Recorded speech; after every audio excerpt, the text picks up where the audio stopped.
Assalamualaikum warahmatullahi wabarakatuh. Shalom, salam sejahtera bagi kita semua. Perkenalkan, nama saya Daniel Amalalase dengan NIM channel D024040. Pada hari ini saya ingin mempresentasikan tentang konsep pengakuan akuntansi pajak atas investasi pada entitas anak dan properti investasi. Baik, mari kita masuk ke dalam materinya. Dalam praktik akuntansi dan perpajakan, investasi pada entitas lain seperti kepemilikan properti investasi merupakan hal yang umum dilakukan oleh perusahaan. Pengakuan akuntansi atas investasi tersebut memiliki implikasi yang signifikan terhadap laporan keuangan dan kewajiban pajak. Perbedaan perlakuan antara standar akuntansi dan ketentuan perpajakan seringkali menimbulkan koreksi fiskal yang harus diperhatikan oleh wajib pajak.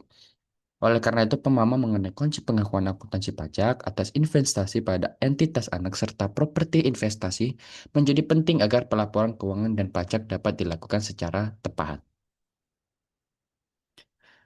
Definisi entitas asosiasi dan entitas anak. Entitas anak adalah entitas yang dikendalikan oleh entitas induk. Pengendalian biasanya ditunjuk dengan kepemilikan lebih dari 50%, hak suara atau adanya kemampuan untuk mengatur kebijakan keuangan dan operasional. Lalu, entitas asosiasi adalah entitas di mana investor memiliki pengaruh signifikan tetapi tidak memiliki kendali penuh. Umumnya, pengaruh signifikan dimiliki jika kepemilikan saham berada di kisaran 20% sampai 50%. Konsep metode biaya dan metode ekuitas. Yang pertama ada metode biaya atau cost method. Dalam metode ini, investasi dicatat sebesar biaya perolehan.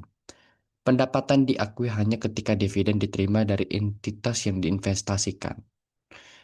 Yang pertama ada tidak mengakui bagian laba atau rugi entitas investasi. Kedua ada cocok untuk investasi tanpa pengaruh signifikan. Yang ketiga dalam pajak, dividen biasa dikenakan pajak atau tidak tergantung ketentuan yang diberlaku. Dua, metode ekuitas atau equity method. Dalam metode ini, investasi awal dicatat sebesar biaya perolehan, kemudian disesuaikan dengan bagian laba atau rugi dari entitas yang diinvestasikan. Nilai, sorry, nilai investasi bertambah jika laba, berkurang jika rugi. Yang ketiga ada dividen dianggap sebagai pengurang nilai investasi. Yang keempat digunakan untuk entitas asosiasi atau investasi dengan pengaruh signifikan. Lalu ada implikasi pajak. Dalam perpajakan, laba dari metode ekuitas umumnya belum dikenakan pajak sebelum direalisasi, misalnya melalui dividen. Oleh karena itu, sering terjadi perbedaan temporer antara laba akuntansi dan laba fiskal. Ruang lingkup properti investasi. Apa sih itu properti investasi? Jadi, properti investasi adalah properti atau tanah atau bangunan yang dimiliki untuk menghasilkan sewa atau kenaikan nilai atau capital gain, bukan untuk digunakan dalam kegiatan operasional perusahaan. Contoh properti investasi. Yang pertama ada gedung yang disewakan, yang kedua ada tanah yang disimpan untuk kenaikan nilai, yang ketiga ada properti yang belum digunakan tetapi dimaksudkan untuk investasi. Lalu yang ketiga ada tidak termasuk properti investasi. Ada dua, yaitu properti yang digunakan sendiri atau aset tetap, dan properti yang untuk dijual dalam kegiatan usaha atau persediaan. Lalu yang keempat ada pengakuan dalam akuntansi. Dapat menggunakan model biaya atau model nilai wajar, dan pendapatan sewa diakui sebagai penghasilan. Lalu ada aplikasi pajak, yaitu penghasilan sewa dikenakan pajak atau misalnya PPh final.